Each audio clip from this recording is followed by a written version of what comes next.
अपने सौतेले बाप की बुरी नजर से बचाने के लिए 16 साल की उम्र में ही मेरी माँ ने एक अमीर खानदान देखकर मेरी शादी तय कर दी। परंतु कुछ ही दिनों बाद मैं विधवा हो गई। मैं अपने मायके भी नहीं जा सकती थी, क्योंकि वहां पर मेरा बाप भूखे शेर की तरह मुझे खाने के लिए बैठा था। और फिर गांव वाले और पंचायत ने मिलकर जबरदस्ती मेरी शादी मेरे ससुर के साथ कर दी। मैं कम उम्र की मासूम लड़की थी और मेरा ससुर 45 साल का हट्टा कट्टा पहलवान टाइप आदमी था। शादी के समय वो बार बार मुझे ही देखे जा रहा था और उसकी आंखों में मुझे एक अजीब सी शरारत नजर आई थी। आज रात में बलि का बकरा बनने वाली थी।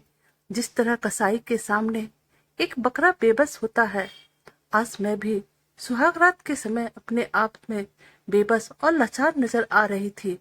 जैसे ही मेरे ससुर कमरे में आए, उनका उतावलापन देखते बन रहा था। वो काफी जोश में नजर आ रहे थे और उन्हें देखकर डर के मारे मैं कांपने लगी।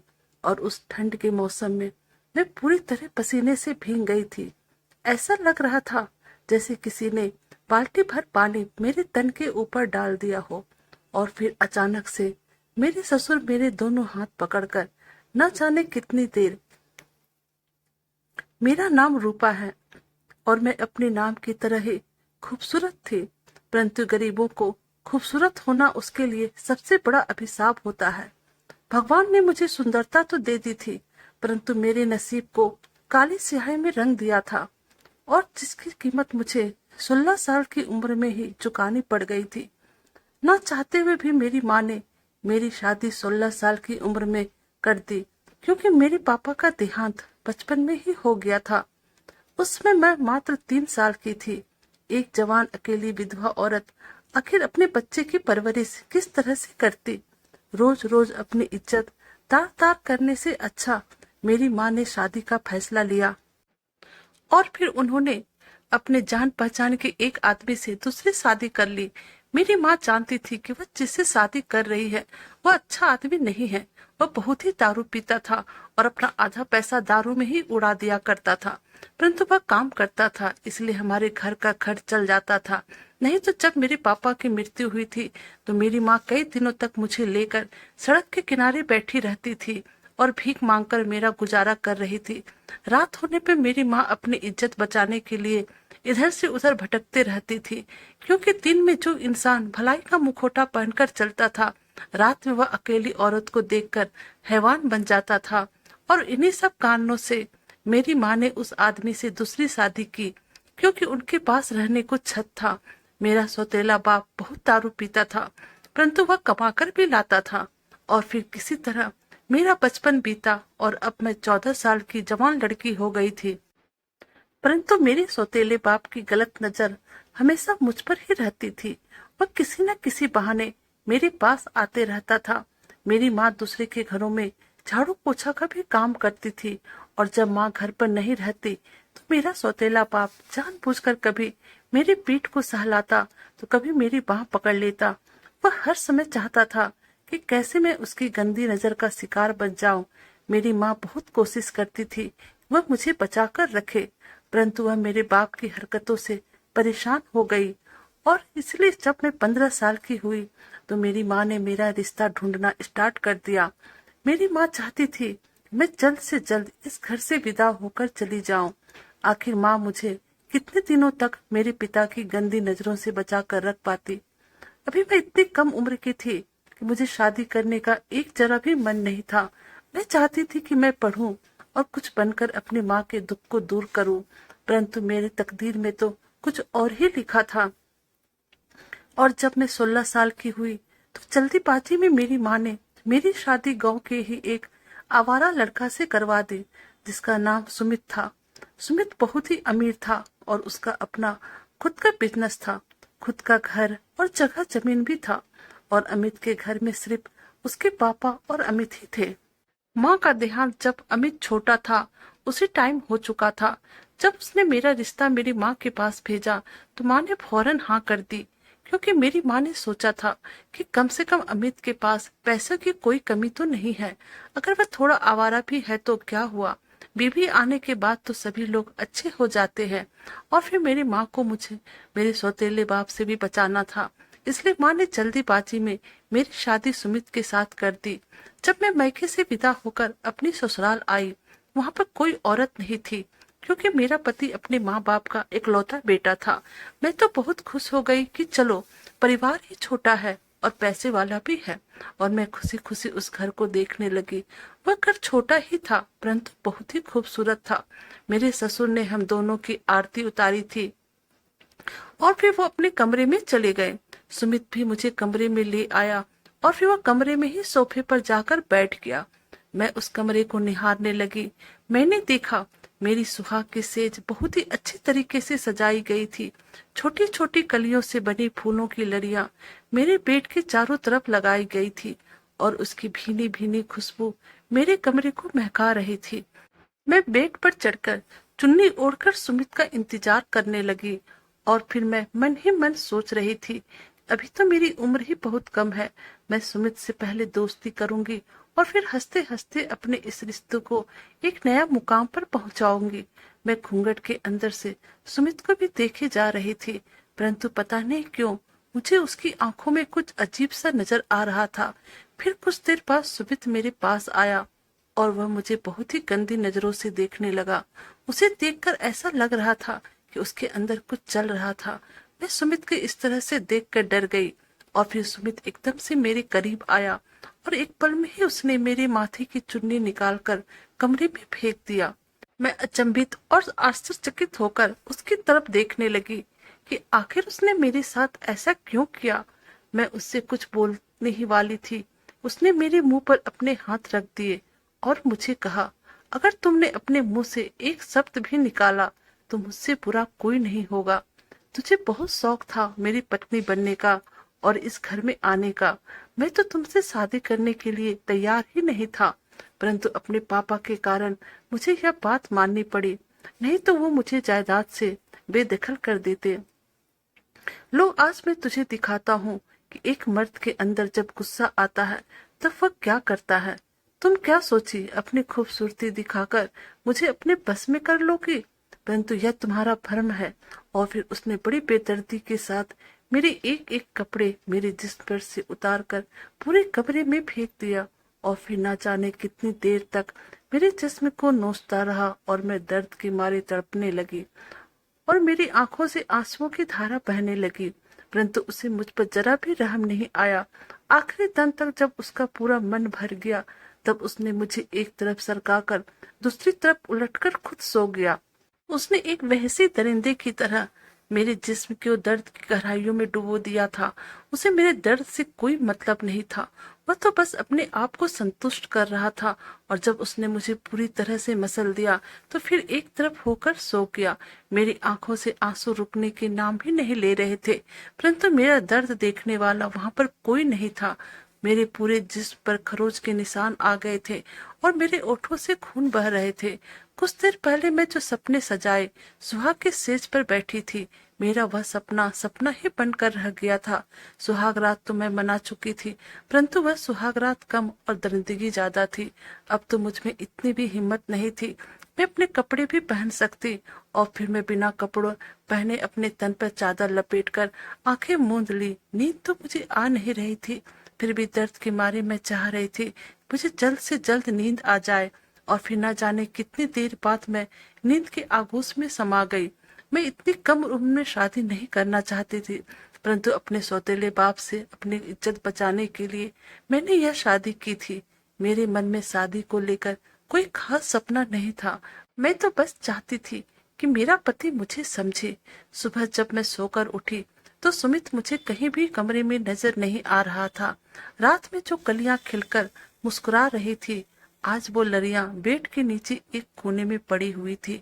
मुझ में और उस लड़ी में कोई भी अंतर नहीं रह गया था।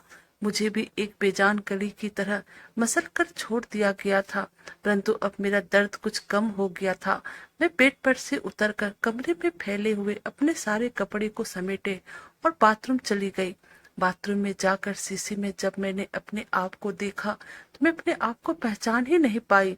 कल तक जो मेरा चेहरा चांद की तरह चमक रहा था, आज उस पर दाग पड़ चुका था।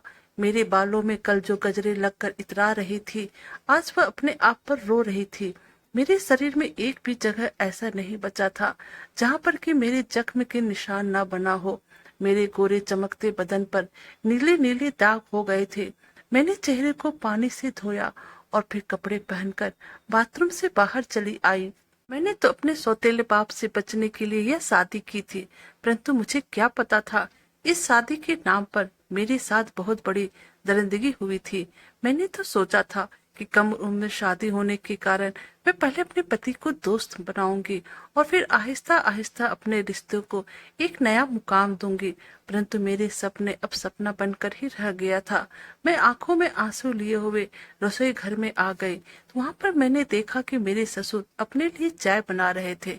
उनकी जब नजर मुझ पर पड़ी, मुझे ऐसा लगा कि उन्हें मेरा दर्द का एहसास हो गया है और मेरे साथ क्या बीती है वो इस बात से वाकिफ है, परंतु उन्होंने मुझसे कुछ नहीं कहा और चुपचाप अपनी चाय लेकर वहां से चले गए। इधर उधर नजर दौड़ाने पर भी मुझे सुमित कहीं नजर नहीं आ रहा था। मैं रसोई घर में सभी के लिए नाश्ता बनाई और फिर छोटे मोटे काम करके अपने कमरे में चली आई। सुबह से लेकर रात हो गई थी, पर सुमित का कहीं पता नहीं था। मैं रात का खाना खाकर चुपचाप अपने कमरे में आंखें बंद किए हुए लेटी थी कि अचानक से कमरे का दरवाजा खुला और मैंने देखा कि सुमित लड़खड़ाते हुए कमरे के अंदर आ रहे थे। उसे देखकर ऐसा लग रहा था कि वह नशा में है। मैं आंखें बंद किए हुए चुपचाप उसकी हरकतों को समझने की कोशिश कर रही थी और फिर वो बेड के पास आ गया। मुझे लगा कि शायद अब वह सो जाएगा, परंतु उसने तो अचानक से मेरे ऊपर हमला कर दिया। मैं जब तक कुछ संभलती तब तक उसने अपने मजबूत बाजुओं से मुझे कसकर पकड़ लिया और मैं बिन पानी मछली की तरह फड़फड़ाने लगी। मैं उसके सामने एकदम से लाचार हो गई और फिर आज रात भी उसने मेरे साथ अपनी जिस्म की भूख मिटाई और फिर उसके बाद मुझे बेड पर से धक्का देकर नीचे गिरा दिया और खुद पूरे बेड के बीचों बीच हाथ पांव फैलाकर सो गया। मैं रात भर उस जमीन पर पड़ी रही। सुबह जब हुई तो मैंने देखा कि सुमित अभी भी सोया हुआ था। मैं जल्दी से उठकर फ्रेश होकर बाहर किचन में चली आई। आज भी मेरे ससुर मुझे देखकर अपनी आंखें नीचे कर कर चले गए और फिर मैं खाना बनाने में व्यस्त हो गई। मेरे ससुर अधिकतर समय काम के कारण बाहर ही रहते थे। अमित भी घर आता जाता रहता था और उसे जब भी मौका मिलता, चाहे बाथरूम हो, किचन हो या फिर कमरा हो, वो मेरे साथ अपनी मनमानी करते रहता था। एक बार भी उसने मेरी तरफ प्यार से नहीं देखा था। उसे देखकर मुझे ऐसा लगता था कि वह मेरे अंदर अपनी भड़ास निकाल रहा है। मेरे दर्द और मेरे आंसुओं का उस पर कोई असर नहीं होता था। अगर वह घर से बाहर रहता और उसे जिस्म की भूख सताती, वह मेरे पास दौड़ा चला आता था। अब तो दर्द ने भी मुझसे दोस्ती कर ली थी और वह बिन बुलाए मेहमान की तरह मेरे साथ ही चिपकी रहती थी। मैं दिन भर घर में अकेले रहती थी, जिस कारण अब मेरी दोस्ती मेरी ही पड़ोस की एक लड़की जिसका नाम दिव्या था उसके साथ हो गई थी। मैं उसे अपने दिल की बातें करती रहती थी। वह सुमित की उम्र की थी, परंतु अब वह मेरी पक्की दोस्त बन गई थी। जब मैंने उसे सुमित की हरकतों के बारे में बताया, तब उसने मुझे एक ऐसी बात बताई जिसे सुनने के बाद मेरे होश ही उड़ गए। अभी तक मैं जिस गलतफहमी में जी रही थी, आज वह हकीकत बनकर मेरे सामने थी। सुमित का मेरे ऊपर जुल्म करना, मैं तो बस उसे उसका गुस्सा समझ रही थी और मैं सोच रही थी कि समय के साथ उसका गुस्सा कम हो जाएगा और फिर वह कभी न कभी मेरे बारे में जरूर ही सोचेगा। और मैं उस दिन का इंतजार कर रही थी, क्योंकि समय हर जख्म को भर देता है। मैं समझ रही थी कि मेरे ससुर जी ने सुमित की मुझे जबरदस्ती शादी करवाई है, जिस कारण वो इस तरह का हरकत मेरे साथ करता है। परंतु आज दिव्या ने जो बात मुझे बताई, उसे सुनने के बाद मैं भगवान से प्रार्थना करने लगी, हे भगवान, जब मेरे जीवन में इतने ही कांटे थे तो तूने मुझे यहाँ पर क्यों भेजा। दिव्या ने मुझे बताया कि सुमित गांव का सबसे आवारा लड़का है। उसकी नजर हर समय औरतों और लड़कियों के जिस्म पर रहता है। हर समय वह लड़कियों के साथ छिड़कानी करते रहता है। गांव वाले उसकी इस हरकत से परेशान हो चुके हैं। कई बार तो उन लोगों ने पुलिस में भी रिपोर्ट लिखवाई, परंतु तुम्हारे ससुर जी के पास अधिक पैसा होने के कारण वह पुलिस के मुंह भी बंद कर देते हैं। तुम्हारे ससुर जी चाहते थे कि सुमित सुधर जाए, इसके लिए उन्होंने बहुत ही जत्न भी किए, परंतु सुमित तो सुधरने के बजाय बिगड़ता ही चला गया। आखिर तुमने इस रिश्ते के लिए हाँ क्यों कहा? तब फिर मैंने उनसे कहा कि हम लोगों को यह बात पता नहीं थी। मेरी माँ को इतना ही पता था कि सुमित आवारा तो है, परंतु इस टाइप का लड़का है वह नहीं जानती थी। और फिर अमीर खानदान होने के कारण मेरी माँ इस रिश्ते के लिए राजी हो गई। वो सोची कि शादी के बाद सारे लड़के बदल जाते हैं तो सुमित भी ठीक हो जाएगा। मैंने दिव्या से अपने सौतेले पिता की करतूत के बारे में छिपा लिया था। इन्हीं सब कारणों से अभी तक सुमित को मेरे दर्द का एहसास नहीं होता था, क्योंकि उसे तो यह सब काम करने की आदत थी। मुझे अपनी किस्मत पर बहुत रोना आता था। काश कि मेरी एक अच्छे घर में शादी हो पाती और एक अच्छा पति मिलता जो मुझसे प्यार करता, ना कि मेरे जिस्म को। और आज मुझे इस बात का भी एहसास हो रहा था, आखिर मेरे ससुर मेरी हालत देखकर भी चुप क्यों रहते थे और अपनी नजर नीची क्यों कर लेते थे, क्योंकि उन्हें तो पहले से ही अपने बेटे की करतूत पता थी। और अब शादी के 2 साल बाद मुझे पता चला कि मैं गर्भवती हूँ। यह खबर मैं सुमित को बताई, परंतु वह बिल्कुल खुश नहीं हुआ और मुझसे बोला, मुझे इस बच्चे से कोई मतलब नहीं है, मुझे बस तुमसे मतलब है। और जब तक तुम मेरी भूख मिटाती रहोगी, इस घर में रहोगी, और अगर तुमने मेरी बात नहीं मानी, मैं तुम्हें तुम्हारे साथ कुछ गलत कर दूंगा, और उस वक्त मेरा पाप भी मुझको रोक नहीं पाएगा। यह मत समझना कि तुम्हारी कोख में बच्चा आ जाने से मैं तुम पर रहम करूंगा। मेरा जब मर्जी होगा और जैसा मर्जी होगा, मैं अपनी मन मर्जी करूंगा। और यह कहकर वह वहां से चला गया। मेरी आंखों में आंसू आ गए। सुमित एक बार भी मुझे डॉक्टर के पास लेकर नहीं गया और न ही कभी मुझसे मेरे बच्चे के बारे में पूछा। मुझे जब भी किसी तरह की कोई तकलीफ होती थी तो मेरे ससुर घर पर ही डॉक्टर को बुलाकर ले आते थे। और इसी तरह अब मेरा 5वां महीना चल रहा था कि अचानक से दिव्या घर आई और बोली कि गांव के बाजार में चलो, सुमित को वहां पर गांव वाले मार रहे हैं। ना चाहते हुए मैं अपने बच्चे की खातिर दिव्या के साथ दौड़कर बाजार गई।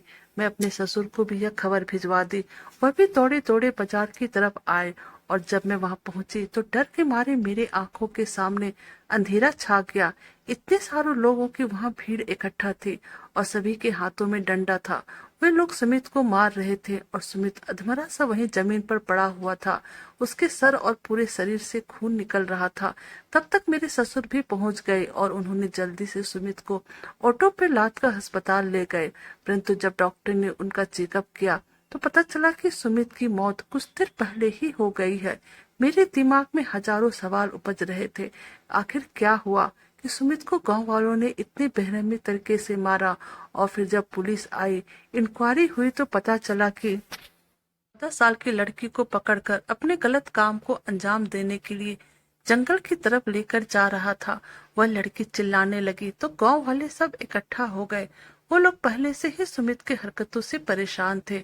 आज उन्हें पूरा मौका मिल गया और उन लोगों ने सुमित को मार मार कर अधमरा कर दिया, जिस कारण से अस्पताल ले जाते वक्त रास्ते में उसकी मौत हो गई। सुमित को उसके किए की सजा मिल गई थी, परंतु अब मेरा क्या? जैसे भी था मेरा सहारा था, उसी के कारण मैं इस घर में रह रही थी। सुमित मेरे ऊपर जितना भी अत्याचार करे, परंतु आज तक किसी ने मेरी तरफ नजर उठाकर नहीं देखा था। मैं मायके भी नहीं जा सकती थी, क्योंकि वहां पर तो मेरा सौतेला बाप भूखे शेर की तरह मेरे लिए बैठा हुआ था। 5वीं तक की ही पढ़ाई की थी, जिस कारण मैं कुछ काम भी नहीं कर सकती थी कि मैं अपने और अपने बच्चों का पेट भर सकूं। अगर आज मैं पढ़ी लिखी होती तो मेरी ये हालत नहीं होती। मैं कुछ न कुछ करके कमा ही लेती और पैसे कमा कर अपने और अपने बच्चे का पेट पाल लेती। इस गर्भवती हालत में अब मेरा सहारा कौन बनेगा? मैं फूट फूट कर रोने लगी और फिर सोचा कि एक बार माँ के पास जाकर अपने मन की बात कहती हूँ। परंतु जब मैं वहां पर पहुंची तो माँ बोली, बेटा अब यहाँ पर वापस मत आना, तुम्हें तो घर के हालात पता है और तुम यहाँ पर सुरक्षित भी नहीं हो। और फिर अगले कुछ दिनों तक मेरी हालत बहुत ही खराब रही। मेरे पति के क्रियाक्रम के बाद पंचायत की एक बैठक बुलाई, जहाँ मेरे ससुर को भी बुलाया गया। मुझे काफी डर लग रहा था और मैं यह सोच रही थी कि अब तो मेरे पास खोने के लिए कुछ भी नहीं बचा है। फिर ऐसी बैठक क्यों बुलाई गई? बस मेरी किस्मत अच्छी थी कि मेरे ससुर ने अभी तक मुझे घर से नहीं निकाला था और मैं अभी भी उसी घर में रह रही थी। गांव वालों ने मिलकर फैसला सुनाया, क्योंकि मैं गर्भवती हूँ और मेरा कोई सहारा नहीं है, तो मैं ससुराल में नहीं रह सकती हूँ। अगर मुझे वहाँ रहना होगा तो मुझे अपने ससुर के साथ शादी करनी होगी, नहीं तो मुझे यह गांव छोड़कर जाना पड़ेगा। पंचायत का फैसला सुनकर मेरी आंखों से आंसू बहने लगे और मेरे सामने फिर से वही वक्त घूमकर आ गया जो कि मेरी माँ के साथ बीता हुआ था। 3 साल की उम्र में ही जब मेरे पापा मुझे छोड़कर चले गए थे, तब अपनी इज्जत बचाने के लिए और लाचारी में आकर मेरा और अपना पेट भरने के लिए मेरी माँ ने उस दारूबाज आदमी से शादी की थी। शादी वाले फैसला सुनने के बाद मानो मेरे सिर पर आसमान टूट पड़ा, मेरे पैरों तले जमीन निकल गई। ससुर तो बाप के समान होते हैं, यह कैसा फैसला सुना दिया पंचायत वालों ने। मैं अपने ससुर के साथ कैसे शादी कर सकती थी। मेरी उम्र 18 साल और मेरे ससुर 45 साल के थे। पंचायत का फैसला खत्म हो चुका था और मैं चुपचाप से वहीं बैठ गई। अब फैसला मेरे हाथों में था, क्या करना है। मेरे ससुर अपने घर लौट चुके थे। मैं चुपचाप से चौपाल पर बैठकर आंसू बहा रही थी कि इस समय दिव्या मेरे पास आई। मैंने उसे पंचायत और गांव वालों का फैसला गलत बताया। तब उसने मेरे ससुर के बारे में ऐसी बात बताई कि सुनकर मेरे होश उड़ गए। दिव्या बोली कि तुम्हारे ससुर भी अपनी जवानी के टाइम में सुमित की तरह ही लड़कियों को छेड़ा करते थे, और तो जब उनकी शादी हो गई और सुमित का जन्म हुआ तो कुछ दिनों बाद ही उनकी पत्नी की मृत्यु हो गई। उन्होंने बहुत कोशिश की कि दोबारा शादी कर लूं, परंतु अपने गलत आचरण के कारण कोई भी लड़की उसकी पत्नी बनने को तैयार नहीं हुई, और आखिर बाद में उन्होंने अपने मन को समझाकर सुमित की परवरिश पर पूरा ध्यान दिया। खून खून को बुलाता है। आज सुमित भी उसी राह पर चल पड़ा था जिस पर कभी उसका बाप था। इसलिए गांव वालों ने सोचा होगा कि तुम अकेली जवान उस घर में रहोगी तो कल तुम्हारे ससुर की नीयत फिर से खराब हो जाएगी। इसलिए उन लोगों ने फैसला लिया कि तुम उससे शादी कर लो, और इस तरह तुम्हें भी दर दर भटकना नहीं पड़ेगा और तुम्हारे ससुर की भी नजर बुरी औरतों पे नहीं पड़ेगी। मुझे समझ में नहीं आ रहा था कि क्या करूं। ना मैं मायके जा सकती थी और ना ही ससुर से शादी करना चाहती थी और ना ही कहीं भाग सकती थी। मेरी हालत बहुत ही बुरी थी। मैंने सारी बातें अपनी माँ को बताई। माँ ने कहा, बेटा तेरे पास कोई रास्ता नहीं है, तुझे किसी को अपनी किस्मत समझना पड़ेगा। मैं माँ को फोन करके बहुत ही रो रही थी। ऐसी बात नहीं थी कि मेरी माँ मेरी हालत नहीं समझ रही थी, पर वह अच्छे तरीके से जानती थी कि मैके में मेरे लिए खतरा छुपा है। मेरी माँ ने तो मेरे लिए भला ही सोचा था, परंतु उसे क्या पता था कि मेरी किस्मत में आगे और क्या लिखा है। ससुर के साथ शादी करने के अलावा कोई रास्ता नहीं बचा था। जब से पंचायत में फैसला सुनाया था, मेरे ससुर मेरे ही आसपास रहने लगे थे, वरना कुछ दिन पहले बेटे की मौत के बाद वो मुझे बोझ समझने लगे थे। लेकिन अब उनकी आंखों में कुछ और ही चमक नजर आ रही थी। अब तो वह कई बार मेरी तबीयत पूछने के बहाने मुझे हाथ भी लगा देते थे। मैं तो बहुत डर गई थी। मुझे समझ में नहीं आ रहा था कि मैं क्या करूं। आज मैं कमरे में चुपचाप अकेले बैठी हुई थी। अचानक से मेरे ससुर मेरे पास आ गए और मेरे करीब आकर मुझे गले लगा लिया, तो मैं काफी डर गई। पता नहीं अब यह मेरे साथ क्या करेंगे, क्योंकि मैं और मेरे ससुर दोनों ही इस कमरे में अकेले थे। और अब तो उन्हें कोई डर भी नहीं था, क्योंकि पंचायत ने अपना फैसला सुना दिया था कि अगर मैं इस घर में रहती हूँ तो उनसे शादी करनी पड़ेगी, नहीं तो मुझे गांव छोड़कर जाना पड़ेगा। अचानक से मैं कहाँ चली जाती, इसलिए मेरे कदम खुद ब खुद इस घर की तरफ आ गए थे और मैं अपने कमरे में आकर बैठ गई थी। गले लगाने के बाद अब मेरे ससुर मुझे कहने लगे, मैं तुम्हारी हिफाजत करूंगा, तुम्हें डरने की कोई जरूरत नहीं है। मैं तुम्हें वो प्यार दूंगा, तुम अपनी सारी पिछली जिंदगी भूल जाओगी। मैं तुम्हारी उदासी तुम्हारे चेहरे पर और तुम्हारी आंखों में देखी थी। मुझे उसी दिन से तुम्हें देखकर पछतावा हो रहा था। मैं अपने बेटे की मनमर्जी के बिना तुम्हारी शादी उससे क्यों करवाई। शादी की दूसरी सुबह जब तुम रसोई घर में आई थी तो तुम्हें देखकर अंदाजा हो गया था कि रात में तुम्हारे साथ मेरे बेटे ने क्या क्या किया है, परंतु मैं कुछ नहीं कर सका और ये अंदर अंदर घुट रहा था। आखिर किसी चीज की हद होती है। आज भगवान ने मेरे बेटे को उसकी गलती की सजा दे दी, क्योंकि उसने तो तुम जैसे मासूम का दिल दुखाया था। चुपचाप सुन रही थी और मुझे उनकी आवाज में दर्द साफ नजर आ रहा था। और फिर यह कहकर मेरे ससुर कमरे से बाहर चले गए। अब मुझ जैसी औरत क्या करे। 15 दिन के अंदर हमारी शादी हो गई और आज मेरे ससुर के साथ सुहागरात थी। मैं तो उन्हें अपने पति के रूप में स्वीकार न कर पाई थी, परंतु इस घर में रहने के लिए मुझे गांव वालों की बात माननी पड़ी थी। और आज फिर जब मैं सुहाग की सेज पर सज धज कर बैठी थी तो मुझे शादी की वह सुहागरात याद आने लगी, जब सुमित ने मेरे साथ सुहागरात के नाम पर मेरे जिस्म को छल्ली कर दिया था। और अब जब मेरे ससुर मेरे कमरे में आए तो मैं सोचने लगी, आखिर यह भी तो मर्द है, और ऊपर से यह तो किसी औरत के प्यार के कितने बरस से तरसे हैं। न जाने अब किस तरह से मेरे साथ अपने हवस मिटाएंगे। यह सोच सोच कर मेरा शरीर थर थर कांपने लगा। उस ठंड के मौसम में भी मुझे लगातार पसीने आ रहे थे। ऐसा लग रहा था जैसे किसी ने बाल्टी भर पानी मेरे ऊपर डाल दिए हैं। मेरे दिल की धड़कनें बहुत तेज हो गई और मैं मन ही मन भगवान को याद करने लगी। नहीं है। और फिर अचानक से मेरे साथ कुछ ऐसा हुआ जिसके बारे में मैं कल्पना भी नहीं की थी। मेरे ससुर जब मेरे पास आए तो मैं अपनी आंखें बंद कर ली थी और मुझे लगने लगा था कि अब मेरे जिस्म को फिर से नोचा जाएगा, परंतु उसी समय अचानक से मेरे हाथों को किसी ने बहुत ही प्यार से पकड़ा था। आज पहली बार मुझे इतने प्यार से किसी मर्द ने छुआ था। मैंने अपनी आंखें खोल दी तो मैंने देखा कि मेरे ससुर मेरे दोनों हाथों को पकड़कर रोने लगे और उन्होंने अपनी जिंदगी की सारी कहानी मुझे सुनाई। इस तरह से बातें सुमित ने मेरे साथ कभी नहीं की थी। उसे अकेले हैं और हर इंसान को एक जीवन साथी की जरूरत तो होती ही है। और जब पंचायत ने यह फैसला सुनाया तो मैं इस समय तुम्हें अपनी पत्नी मान लिया। मैं जानता हूँ कि मैं तुम्हारा ससुर हूँ। तुम्हारे लिए मुझे अपने पति के रूप में स्वीकार करना बहुत मुश्किल है। साथ ही मैं ये जानता हूँ कि मेरा बेटा एक नकारा इंसान था। उसने तुम्हें कभी भी प्यार नहीं दिया जो तुम ढूंढती थी। उसने तो बस तुमसे अपना मतलब रखा। मैं तुम्हें वह प्यार दूंगा जिसकी तुम हकदार हो। मैं तुम्हारी मर्जी के खिलाफ तुम्हारे साथ कभी भी कोई गलत काम नहीं करूंगा। मैं तुम्हें दुनिया की सारी खुशियां तुम्हारे कदमों में ला कर रख दूंगा। मैं चाहता हूँ कि तुम भी अपनी जिंदगी की नई शुरुआत करो और जब तक तुम्हारी मर्जी नहीं होगी तब तक तुम मेरी तरफ से बेफिक्र रहो। और फिर उसके बाद मेरे ससुर उस कमरे के सोफे पर जाकर सो गए और समय यूं ही बीतता चला गया और उन्होंने कोई जल्दीबाजी नहीं की। उन्होंने धीरे धीरे मेरे दिल में अपने लिए जगह बनाई।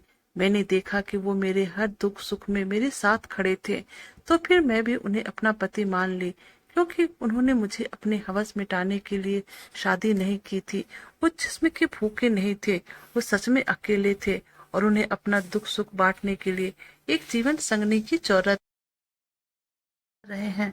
और अब हमारे 2 बच्चे भी हो गए हैं। धीरे धीरे अब मैं भी उनसे मोहब्बत करने लगी हूँ और अब मेरी जिंदगी में केवल खुशियां ही खुशियां हैं, क्योंकि एक औरत को और क्या चाहिए। वो तो बस अपने पति से प्यार और सम्मान की भूखी होती है। तो दोस्तों, कैसी लगी आपको हमारी यह कहानी? प्लीज आप हमें कमेंट कीजिएगा। अगर आप हमारे चैनल पे नए हैं तो हमारी वीडियो को लाइक, सब्सक्राइब और शेयर कीजिएगा।